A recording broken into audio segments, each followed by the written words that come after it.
Hello, Foggies. I'm here with my friend and mentor, Arisa White, author of Who's Your Daddy and board member of Foglifter as well. Thanks, Arisa, for talking with me today. It's my pleasure. It's good to see you. Arisa is in Maine and was in the Bay Area for a while. Yeah, I would love to talk about your book and some of your writing practices. But I'm wondering if you can ground us in reading an excerpt from Who's Your Daddy, and we can talk about the book going from there. Yeah, I would love to. So I'm going to be reading I Have a Shango Dream, and I'm Not Sorry for My One-Way Streets. I have a Shango dream.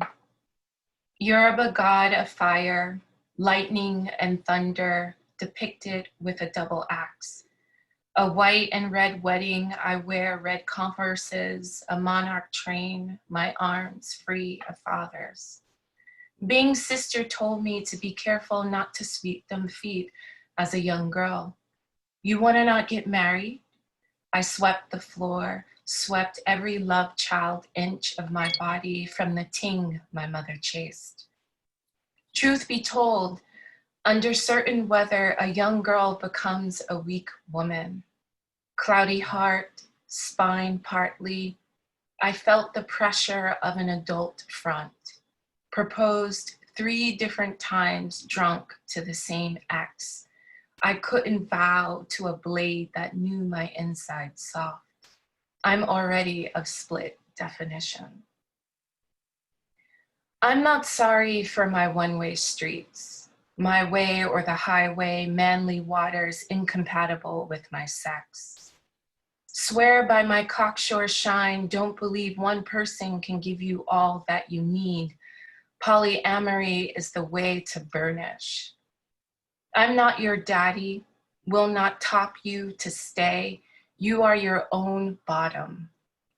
I work at pleasing me because I can't please you, and that's why I do what I do. I'm not trying to be in love. I'm searching for a new preposition. Discerning and cautious about who gets close to me, my trust is earned. Love is a verb and is space and not asking me where I'm going all of the time. I panic at the knowledge of my own real existence. My attachments are to memories, light bulbs, cardstock, dreams, immaterial drops of golden sun. Let's remain under the spell of objectification.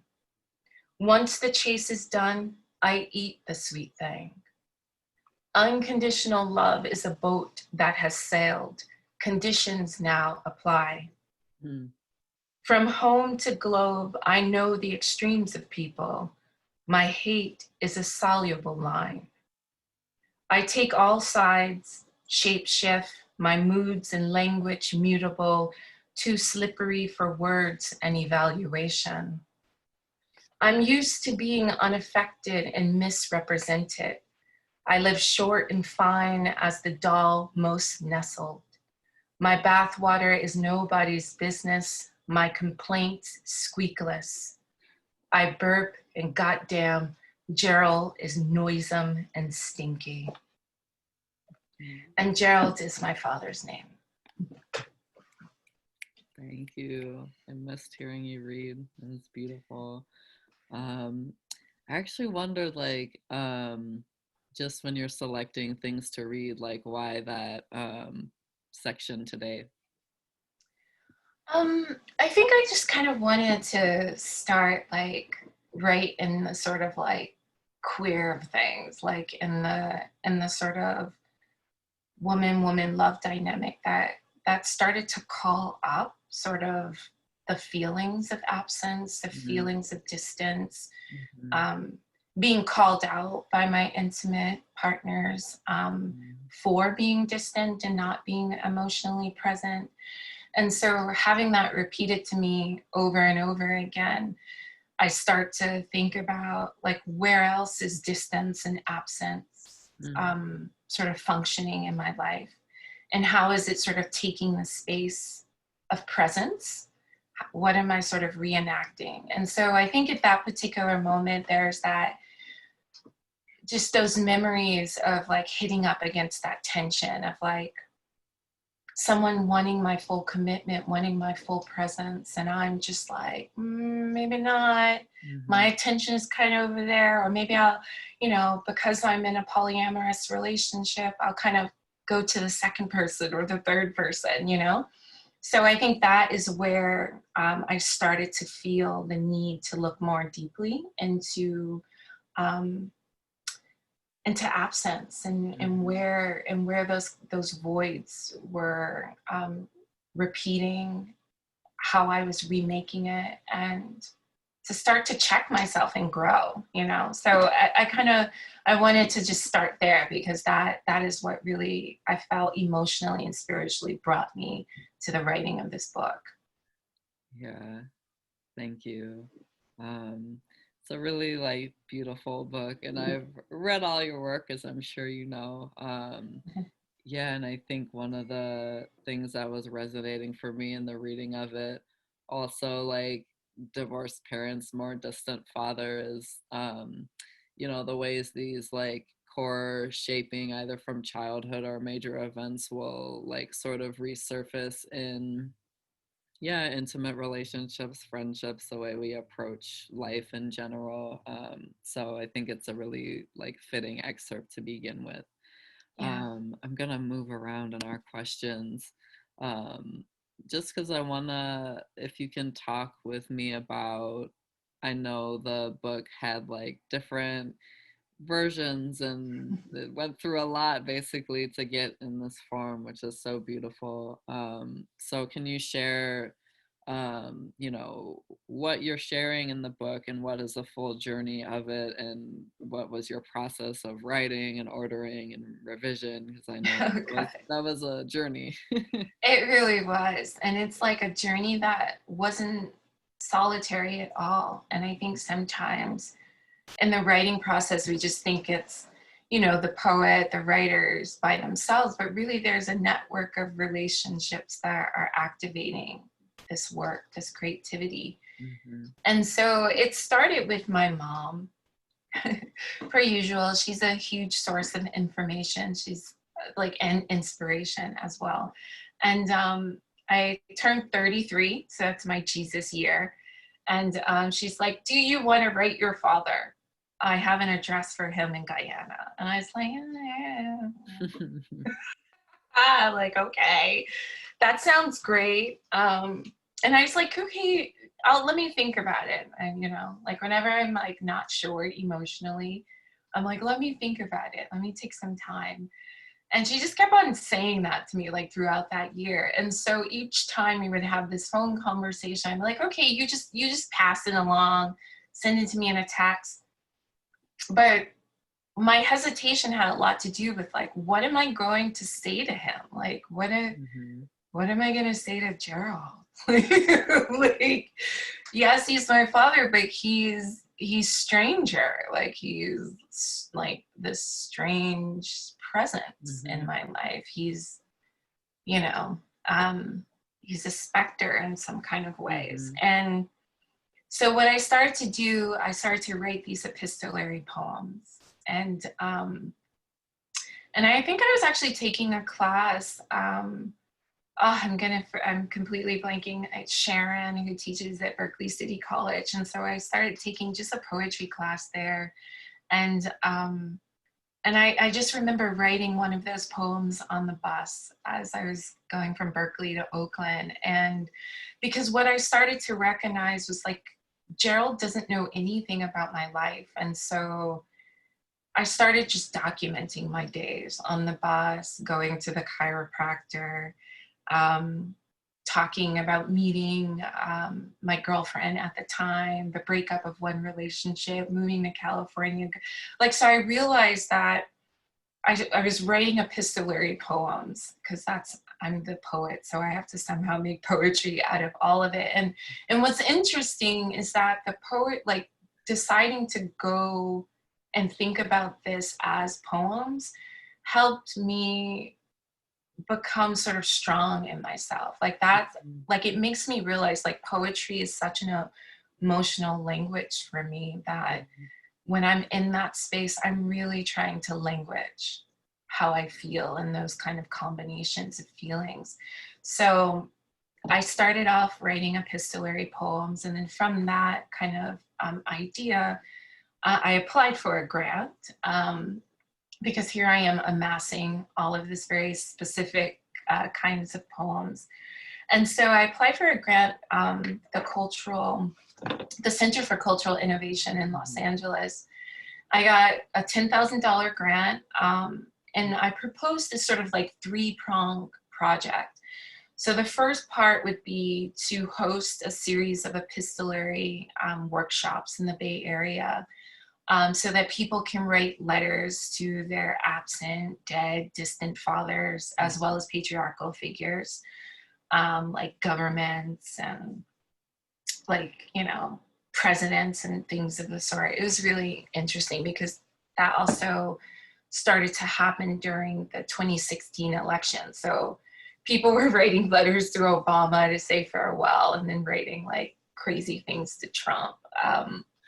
So I created that space. But what was also interesting is like in getting, so with these workshops, people were writing letters and they can share their letter with me, and I would give them a self-publication of all of the epistolary poems I wrote.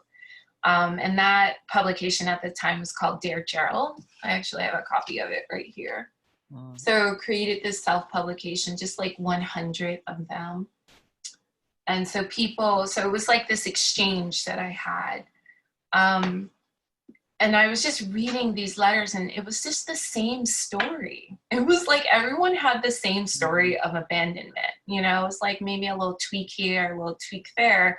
But essentially, I was like, wow, we're all kin. Like all of these bastards out there, we're really family. I did this call for submissions just through my network. So I got some letters from inmates at San Quentin. Those letters were beautifully written. Like the penmanship on it was just extraordinary. And I actually I exchanged about 2 rounds of letters with one inmate. You know, just kind of talking about when his father left and how he very much felt like that had a lot to do how he ended up in his present circumstances. And now he's just sort of mourning the fact that he's not going to be able to be present for his own children. So people were just starting to see their own cycles as they were writing these letters to me. And I got a letter from the Philippines, which I thought was pretty exciting. So these letters also, so at this point I have all of these letters. I didn't know what to do with them, but they were there. They were sort of comfort. And the other part, I guess the second part of that grant was to create a self-publication, which I did. And then the third part was to go to Guyana, meet my father after like 30 plus years of estrangement, give him a copy of this book, and just like be there for like 2.5 weeks. And I did that, and it was a journey. So like each sort of stage of this project produced more material for me to work with. So I had these letters. I knew I wanted to do something with them. At some point I was like, I'll respond to them like I'm the father. I'm like, no, it's complete bullshit. That's too much work and that's weird. I don't want to do that. But then I started to think about collage and chintos, and just thinking about taking lines from one letter to the next because of these similar narratives, and create characters out of them. So there's a section, there's a poem in the opening section of Dear Gerald where I'm with my imagined friends, and the dialogue comes from the letters that I got from people. Beautiful. And yeah, and so then when I went to Guyana, I kept a journal. So I was just like writing every day. I was just picking up like newspapers and articles and just really documenting my time there, taking photographs and little videos. So then after that trip was over, I had the experience of meeting Gerald. I had my journal. I had all of these newspaper articles that I kind of wanted to weave into it. And so I was like, what do I do now? Because the work has evolved from the epistolary manuscript I imagined. I have these letters, I have my journal, travel notes. How do I bring this all together? And so I think just like, reading work by Piper Daniels' Lady Lazarus, which is a collection of essays that combine both poetry, citations, her own personal research into events that happened in her childhood. So I was reading a lot of like these genre bending things. Alexis Pauline Gumbs, like her books, Spill, M Archives, all of these ways in which writers are working with what would kind of be like an academic, more scholarly voice, but they're bringing in poetry, they're bringing in this lyrical prose, they're bringing in their personal experiences, and they're just doing it in these like really fabulous ways. I loved Yabo by Alexis Duveau and just how it moved across time in these really fascinating ways. So I was like, I can move across time too. And also Jennifer Tamayo's Utawan, which is another piece of documentary poetics. She was also kind of grappling with like, who's my father, going to meet her father in Colombia. And just like that whole process of the book was these series of questions that really guided how she organized and thought about the structure of her book. So, and even Claire. So I'm just like thinking of like all of these models I had out there, and how do I bring and blend them together was really a part of the process. So it first started off with like prose and citations. And I handed that in just before I left the Bay Area, April 2018. I handed that in and left the Bay Area in June. And I was actually at Mills College, like putting it all together. I had like a lovely office with great sun. So I would just like hang out before and after my class and work on this. So yeah, I mostly started with prose, and it really started with the section where what would now be the third section in Who's Your Daddy, of like going to Guyana. Yeah, and so basically when I handed it over to Kate Angus, my editor at Augury Books, she's like, this is amazing, this is beautiful, I'm missing the poetry. So it was like through this editing process that it started to become more genre bending, and I had to really think about, not only the line, but the sentence in these really evocative ways. So yeah, that pretty much was its journey. And then that whole editing process, I love working with Kate Angus. I feel like her edits are spiritual. Just like, I felt that, yeah. Yeah. It's like she'll suggest I take like huge chunks. These aren't like, oh, take this out. No, it's like, remove this 20 pages. And you're like, what? How dare you? Slaying the yeah. But she always she hits at the thing that I'm still holding on, like craft-wise, emotionally, spiritually. She can just sort of suss out that old thing that needs to go, because then it's going to allow for so many other things to just flow in, and for like whatever genius is needed to make this work happen, we first have to like remove the dead matter, And so it becomes like work that I have to then think about in my day-to-day life, right? It's oh, I have to Mm, take out this section. I also have to take it out of me too. And mm, why am I still holding on to it? Like, mm, how have I not integrated it into my being, into my mm. consciousness, And so these edits are often just, yeah, they just really put me in a place where I have to think beyond the page and think sort of wholly. Yeah. Oh, thank you. There was a lot to that.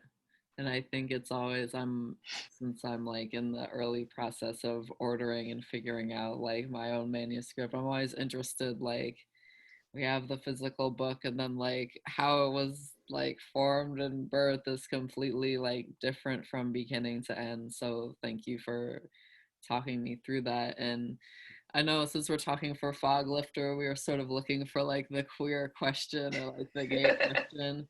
And I don't know that I have like the gay question yet, but what I would the gay question.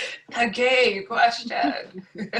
So what I would yeah, just like what was resonating with me and what you were saying about like the queerness in this work and in your work in general is you were talking about sort of the emotionality and tenderness of poems and your language of that, and how that to me is such like a queer thing. Like I'm just like Mhm. the tenderness of vulnerability, um, and also like another thing that I've admired, I mean, just with your like Beautiful Things project and being a very community based poet, you were sort of speaking to how the work, although it's like addressing a very private voice and a like, sort of journey that you had to go through, that there's these essential others of community that are inextricably linked to that. So Erica Badu coming in, or just even like Alexis Polly Gums and the lineages that we're writing into, which I think is like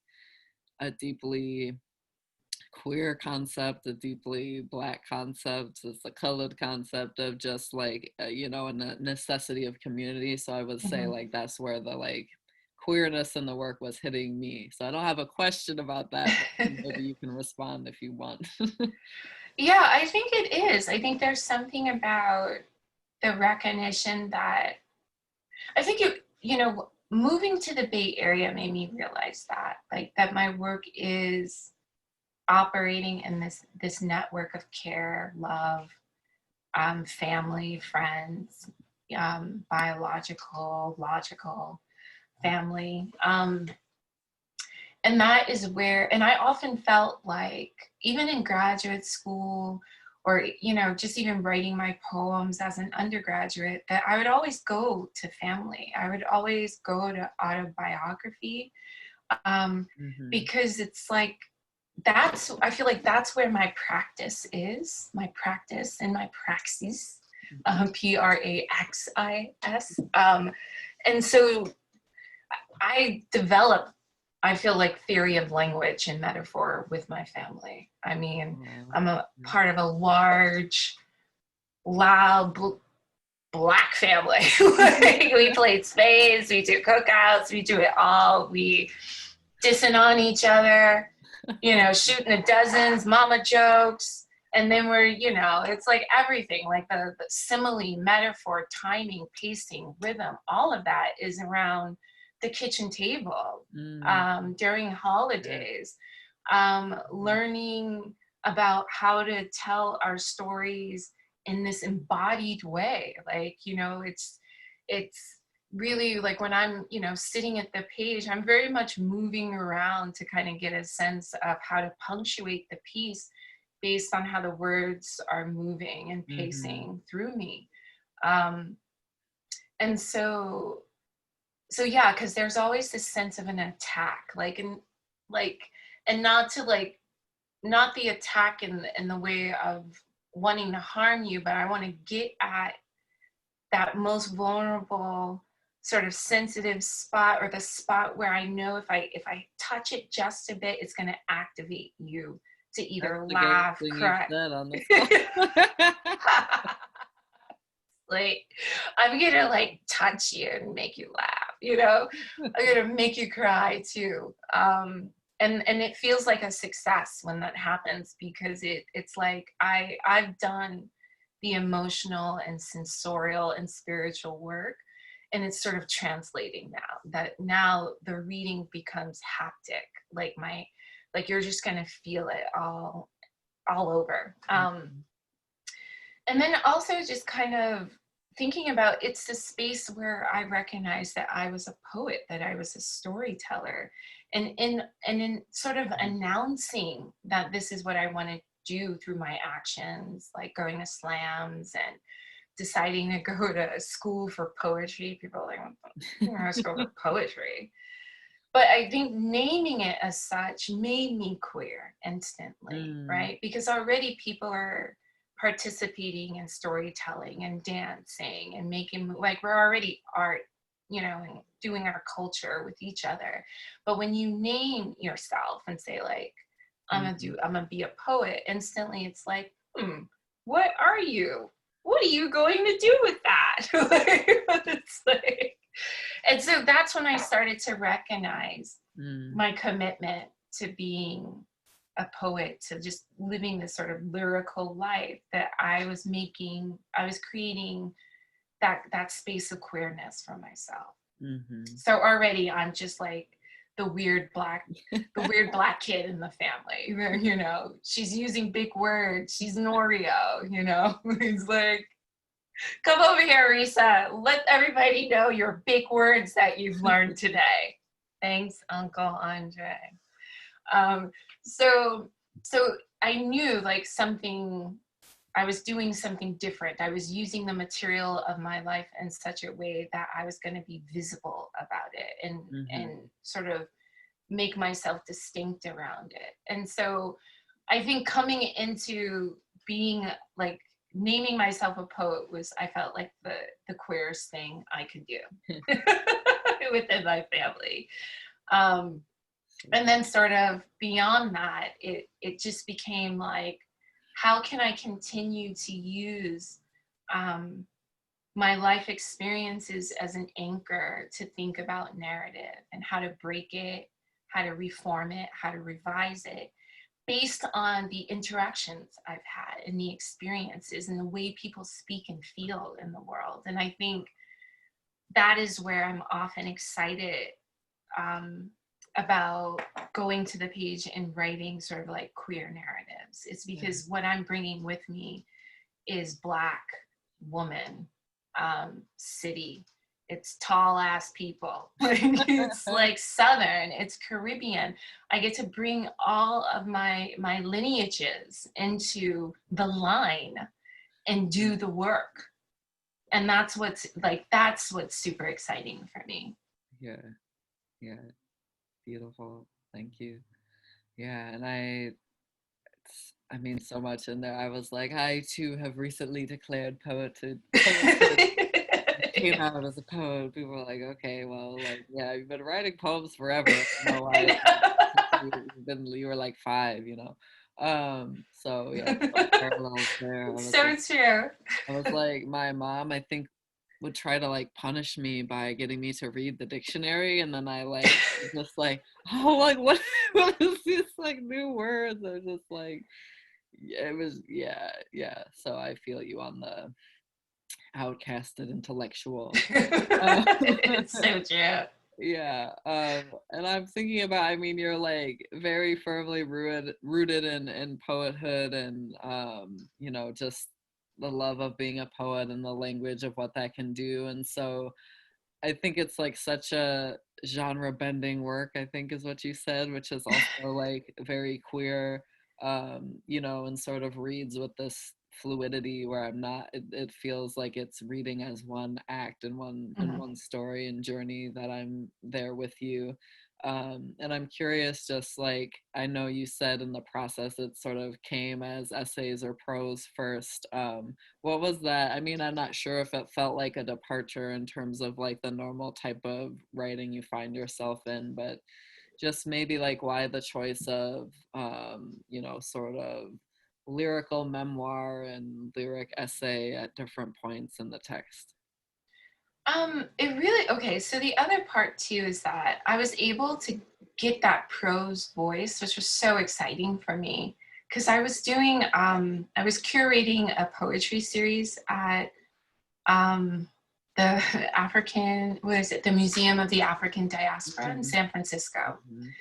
So I was there for like 8 weeks, listening to poets, looking at the exhibit there, and it was the work of, I believe, South African artists, contemporary South African artists, and blue kept on, like there was these variations of that royal blue that it's like it's that cobalt blue with Mm-hmm. gold, right? It's that constant blue that was showing up in most of their work, right? It's sort of Mm-hmm. speaking to the diaspora, the Wow. water as conjunctive experience. Like you can read that in all sorts of ways. And but what that was doing for me was triggering my memories where I'm like, that was that blue door. Like I hid behind that blue door the last time Gerald came to visit when I was about like 3 or 4.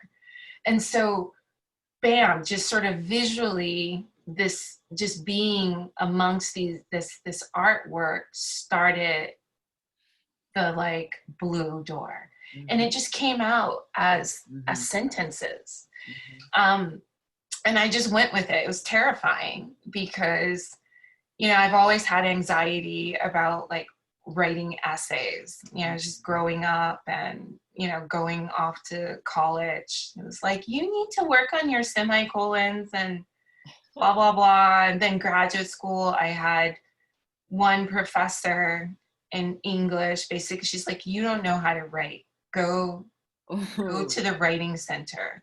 That was it. And she said that to like 2 other people in the class. And so we sort of bonded. Like we were like, we can't write. We're in graduate school. So let's not write together.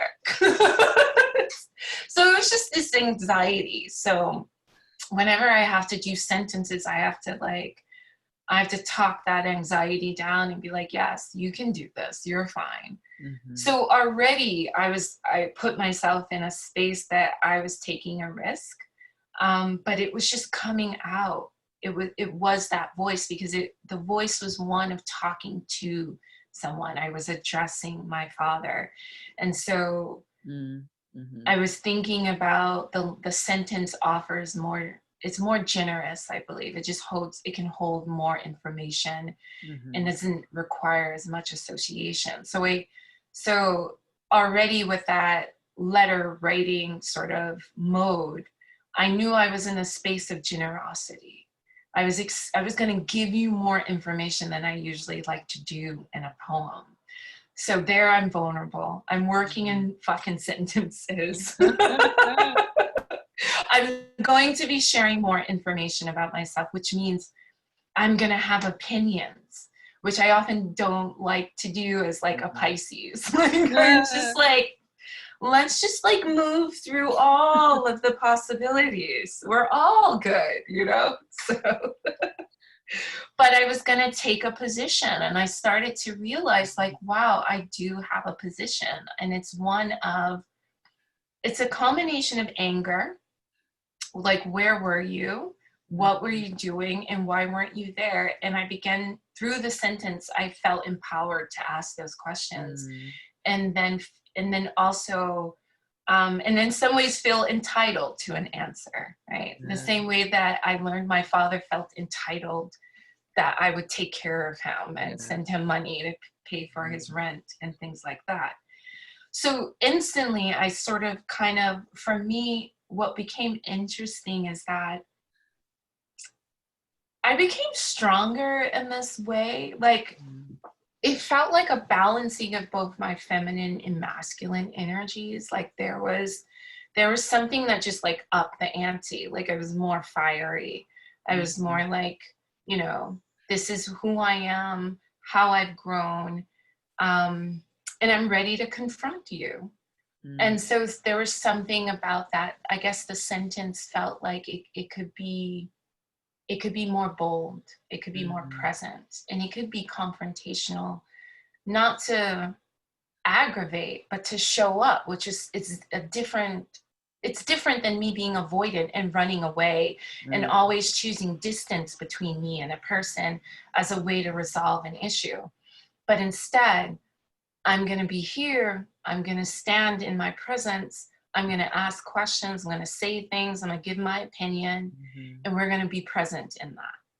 So it was an interesting kind of emotional shift that I had to like put on my big girl panties and find a way into my own power. Mm-hmm. And so I guess I needed the sentence to do that. Yeah. Yeah. And yeah, and it started that way. And I was reading stuff by Zong, I was reading cultural studies stuff, Mm-hmm. I was reading stuff on Afrofuturism, on the spiritual practices of African American teachers. I was just reading, it was all of this stuff that was kind of helping me find a way to write about all of this, you know, because it wasn't just like, oh, my dad was gone, but there's a system operating that makes dad go, that makes a lot of daddies go. Yeah. And with that system in place, it then creates a kind of person that exploits it Mm-hmm. and uses it as an excuse to not also show up for their families too. So that's also another reality, which I got to see, is that at some point, my father made a choice not to be in my life. For whatever reasons, it was an intentional choice. Mm-hmm. And in some ways that I needed to learn that lesson, because it made me realize that I can make choices and stand behind them. And even if people think they're awful or bad, or it's me standing firmly in my choice. Mm-hmm. Yeah, I get to choose. I get to Mm-hmm. choose. Yeah. Whew. I just interview over. I mean, you said everything. I don't know what else there is I can ask. It's really like interesting to think about your relation to prose or the sentence, and this like I think of, what is the essay by Audre Lorde? You know, her essay about is it transforming anger silence, Yeah. you know, she Yes. has these like declarative statements of like, I am this, and then in the naming Mm-hmm. that, you know, writing can do for us. So I definitely relate to that, although was very like trained in the prose. I could write the hell out of an essay, and then like I had to like come to my love of poetry and think about like, what is the actual immediacy of an emotional moment I want to Mm-hmm. capture, which I feel like has been really vulnerable for me. So like, I don't know, maybe we can write a project together and support Yeah. each other in that way, I think, as we have been. Um, so, and there were a lot of things too, because you were talking about like how certain exposure to arts or reading like trigger different memories. So one of the questions, you know, that I had was, I mean, in the book you're recounting things that happened like from age 3, Mm-hmm. 4, you know, and just like how, what helped you enter a space of recalling, because I think for me and memory, I can't always like remember these things, so there's these tricks I would borrow from fiction writing that like constructs like, I have a feeling of something that happened, but just how did you like did you actually like remember this viscerally, or you're bringing in these other like forms to tell the feeling of something, if that makes sense? Yeah. I'm using it all, right? I'm Mm-hmm. using just, you know, how memory is, like with its sort of, you know, ghosting Mm-hmm. remnants that can hang out inside of you. Also, like, and I think about that more so visually, in terms of like what I can see Mm-hmm. as I like recall, and then also where it is in the body. So there can be, so like when you're like when I'm reading something like something by like Dion Brand, and she'll say something and I'm like, oh my god, I remember that time when blah blah blah blah. Yeah. So that I think Maggie Nelson has like this really great essay about writing alongside, right? Like she doesn't write along, she's always writing along with people, like Ooh, books, experiences, all of, and that's kind of what happens. And I think with any project I'm working with, I kind of have a soundtrack, like who I'm listening to, just music wise. mm-hmm. And then I pull out books by people whose Mm-hmm. voices are really interesting. Their way of kind of either turning a phrase or just seeing things. Like I need that as a reminder as I'm going in.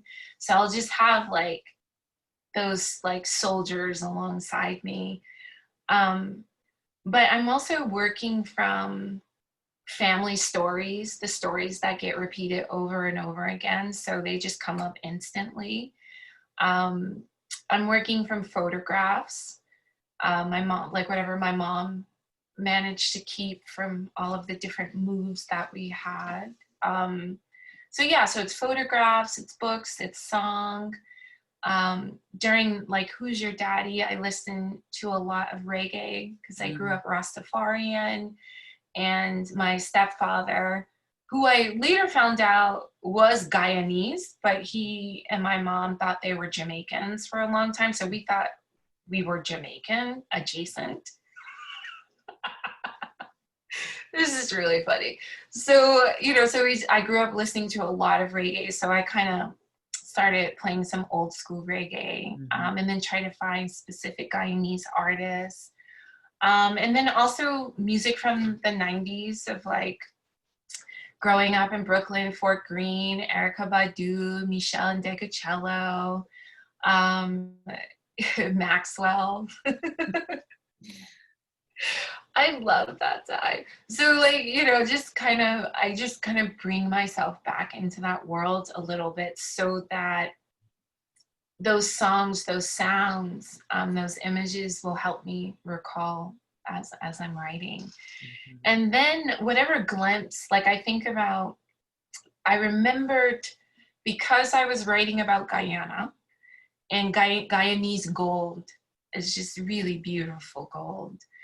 And when I went to Guyana to meet up with my father again, I went shopping for some Guyanese gold and I could not afford it. I could not. But it made me remember the time when my mom bought me these bangles, like gorgeous, 3 of them, Guyanese gold, solid gold bangles. And I gave them away. She tells this story over and over again. So I knew to recall these things. So I think a combination of starting to write Who's Your Daddy in this sort of prosy way taught me the elements that I needed to develop in these earlier sections. So blue was coming up, water was coming up, Guyanese gold was coming up. I wind up meeting my stepfather's cousin while I was there. So I knew I had to bring Bing back in. And then think about, where did Bing disappear to? So I had to trace Bing, right? So it was these really fascinating ways where we have the presence of a stepfather that eventually goes away, and then the biological father was there, but then goes away, and then now he's coming back again. And then when I'm in Guyana, I encounter my stepfather's cousin.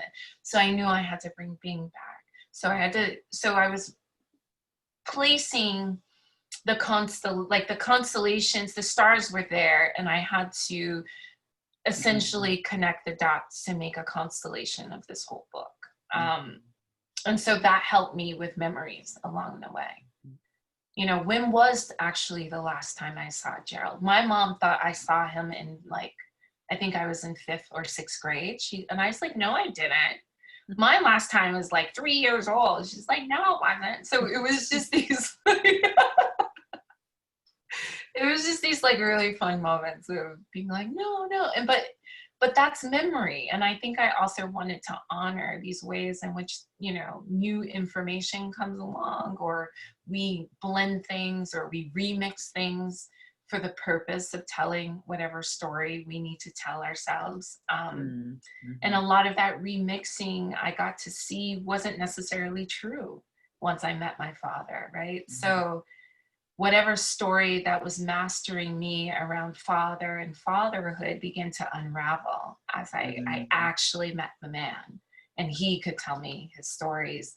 And I no longer was sort of operating on these myths of him. Yeah.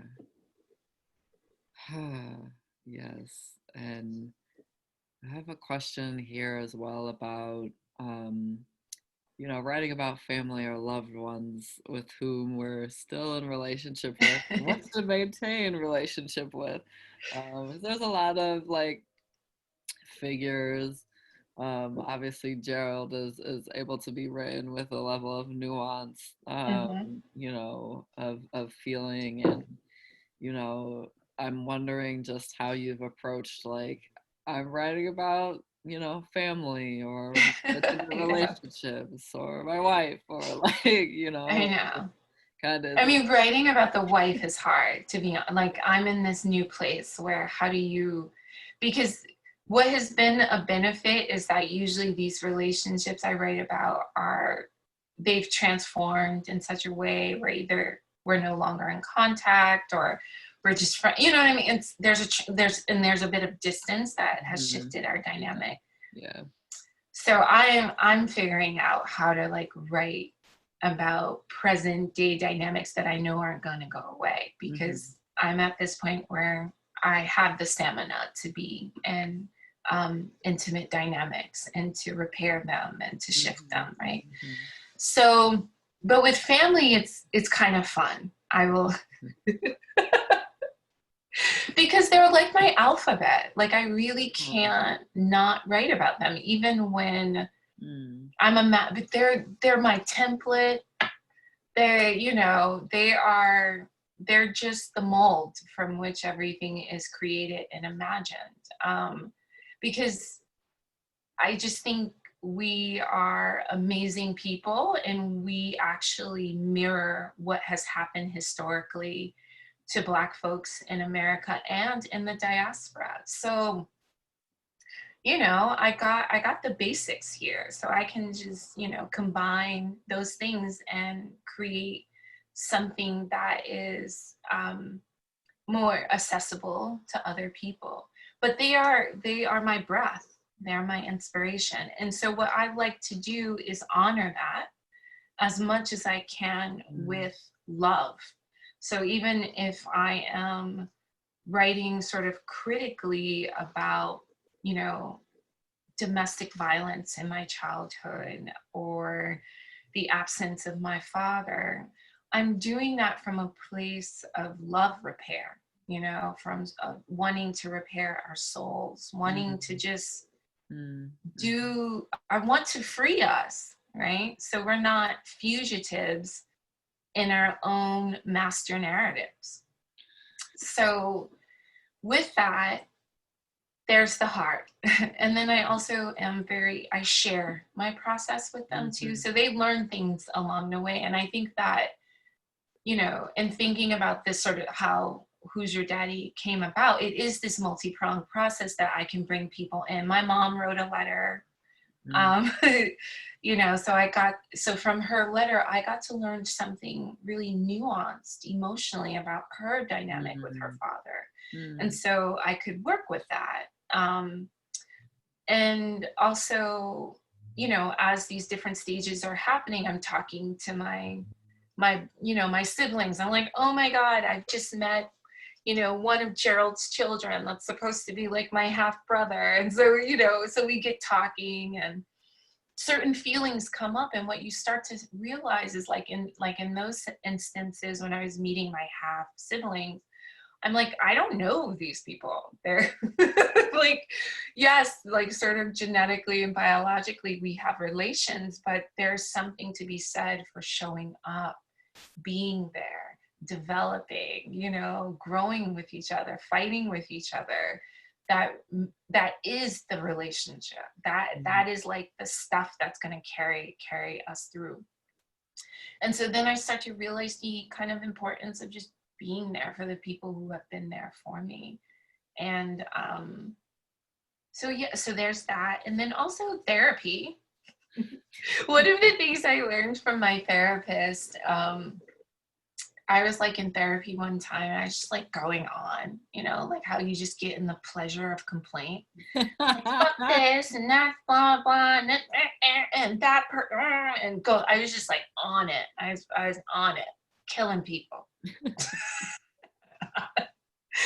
And then my therapist is like, Arisa, hold on. You are projecting.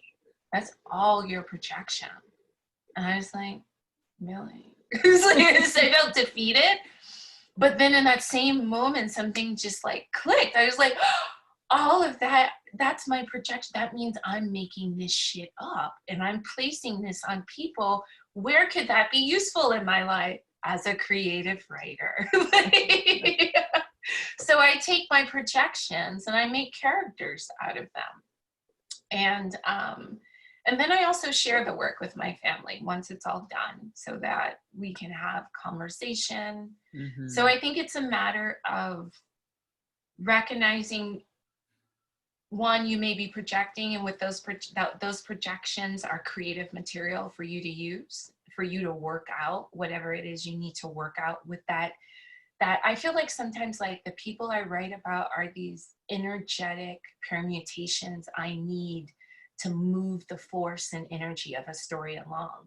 Like I don't need you per se, but I need your kind of combination of energy in this story or in this poem to do a certain kind of like energetic work, whatever that may be, emotionally, imagistically, spiritually.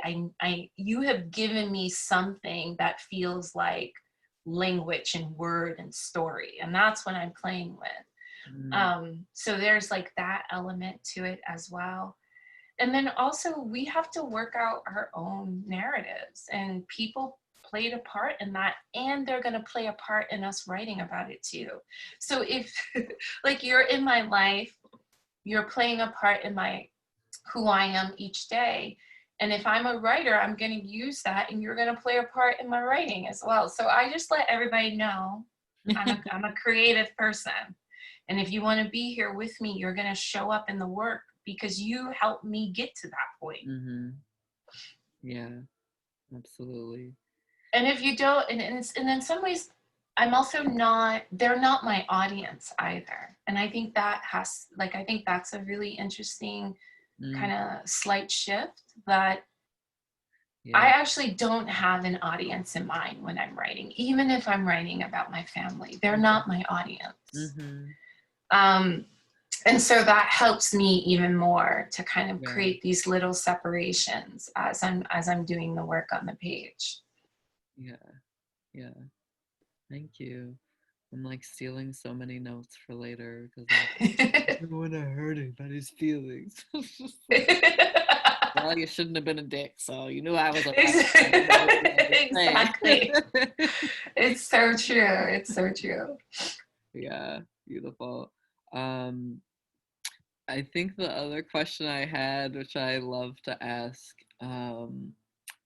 is if there were like a section of poems or a section of the book that you found the most challenging to write, and that can be interpreted broadly, either challenging because it was painful or like you just couldn't quite figure out how to express what you wanted to say at that part of the text. I think it was the most difficult part was like figuring out the part around like the intimate relationships. That was hard. Like and this is where like the editing came in, because I was like, and this relationship, blah, blah, blah. And that really, like, I had like a whole cast of ladies. Okay. Oh my God. And so because I was trying to show like how each of these relationships showed me that I'm not showing up, I'm being absent. And it was too much, but I didn't Mhm. know how. I didn't like it was crazy. It was like I didn't know how to tell that story. But because Kate, my editor, was like, "You got to we got we got too many people up in this section. You got to take this out, take that out, take this out." And because of that, I just came up with the idea of, all right, we're just gonna sort of blend them, merge these people together. Think about what's the ultimate lesson that you're trying to convey, Mm. um, Yeah. and what's kind of like the sort of ultimate narrative that you can kind of pull from all of these experiences and create that will sort of work for this story you're telling right now. And so what I eventually decided on was like, oh, since I'm kind of working with this water motif with Guyana, that like in Arawak, Guyana means land of many waters. There are Mm. so many rivers there. Yeah. It was also one of the stories that I learned about my grandfather on my father's side was that he was drowned to death, Mhm. right? I'm a Pisces water sign. So like, so I'm like, okay, what and then my therapist at the time was saying something like romantic intimate others or romantic intimate partners.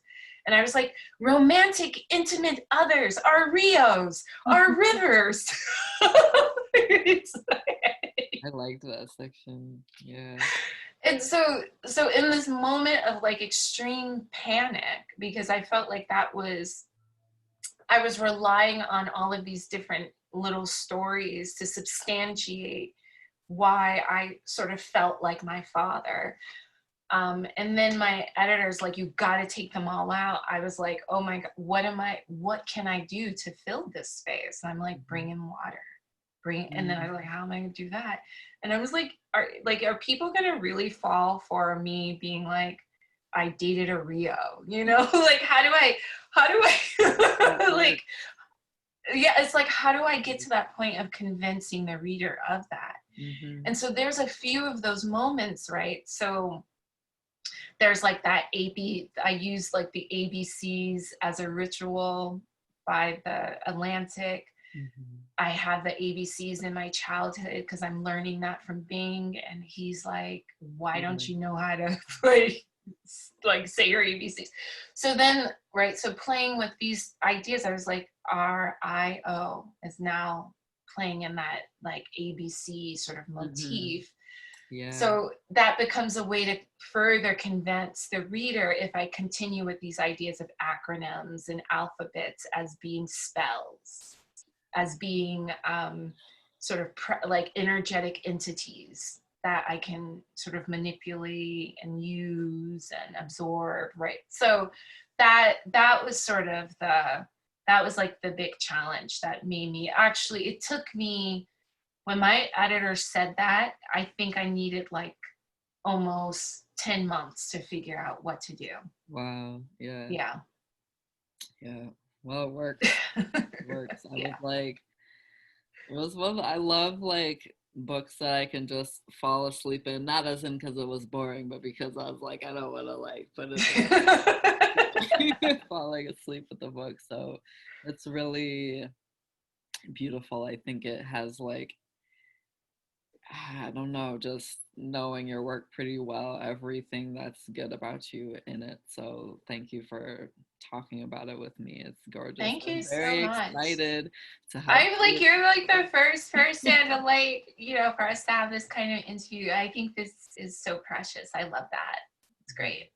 Yeah. Because you've been getting like along the way. I'm like, MJ, I'm almost, I think the editor said I have Oh, to. you could do it. Yay. Like, I don't know. I'm just like, yay, go. Pom, pom. So my last like two questions are more about like, we're in this pandemic and I'm just like, I remember I was talking with another poet friend and it was like April maybe, and she was like, yeah, you should be able to come see me in like June. And I was just like, we about to be here all year. And she was like, really? He's like, you think so? So I guess maybe I lied. Maybe it's three questions you can answer rapid fire. But one is like, what has maybe sustained you during the pandemic times? It could be like artists you're reading, or just what practices has, have sustained you. Um, Two, like, what are you working on, which can be interpreted very broadly. It can be project, or like, I'm working on not like losing my mind in this pandemic. Yeah. And then lastly, this is the like most important question.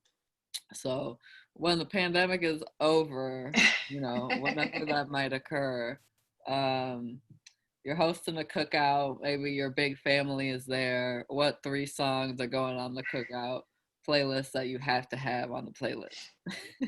Okay, that's great.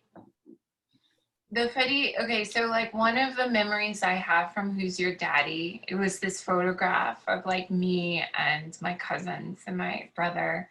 And we're at a cookout. And so always at a cookout, I feel the song that must be playing is We Are Family.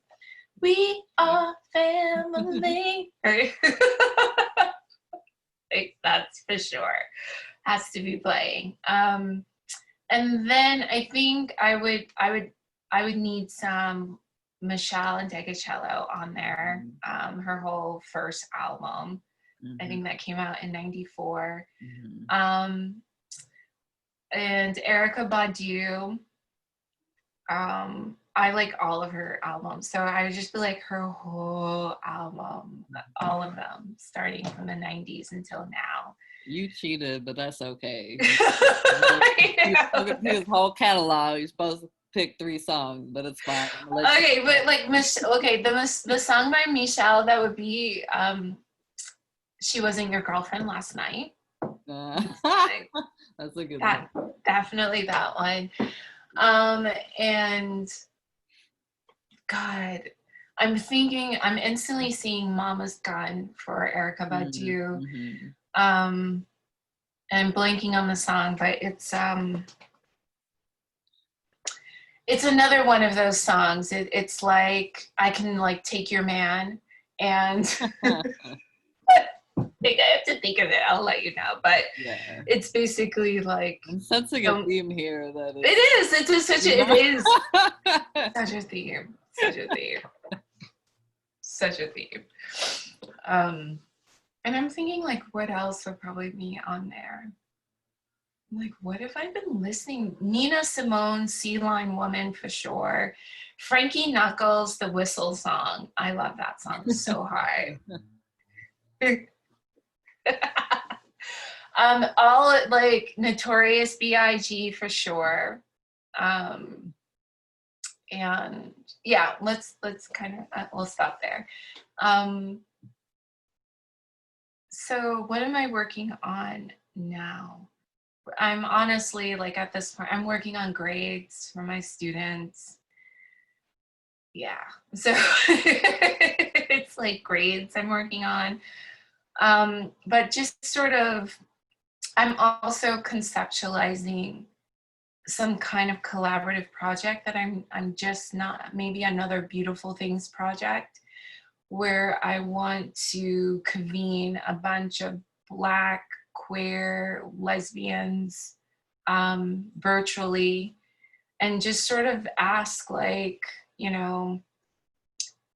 how are you making art? How are you using beauty as a lens to resist all of the anti-Blackness and anti-feminineness that's going on? So that's what I'm sort of thinking about, and it's like slightly connected to a kind of writing project I'm working on. That's this idea of a heroine's journey. Queer Black woman takes this heroine's journey, and she's stopping at different stations where she encounters the knowledge she needs to be her fiercest Black queer self in the world. So I just want to, like, get the information from folks. But I'm still thinking through that. But So there's that. And then what's been sustaining me?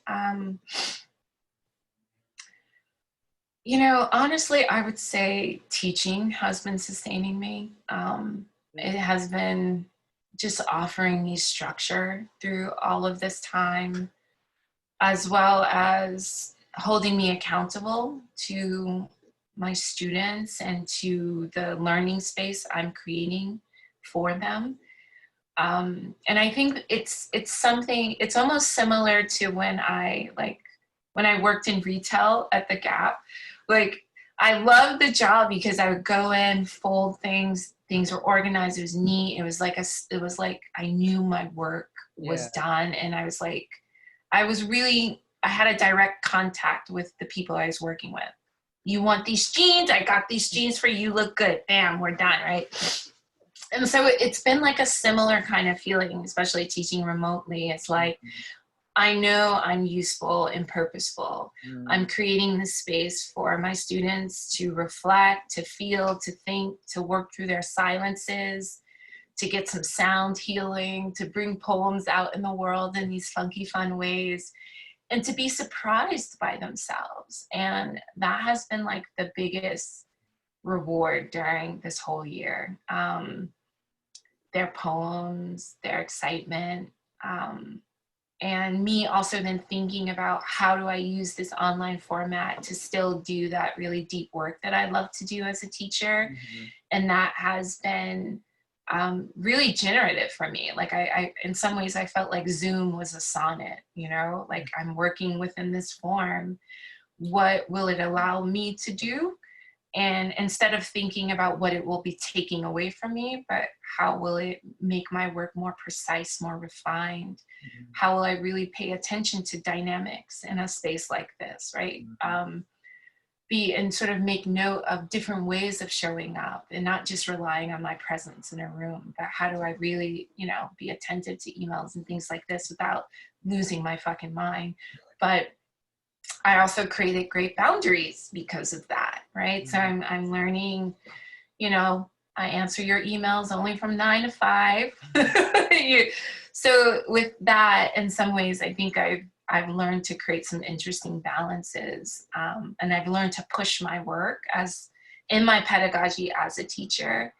And I come out of this semester feeling more confident in understanding that my students are collaborators in this process of learning.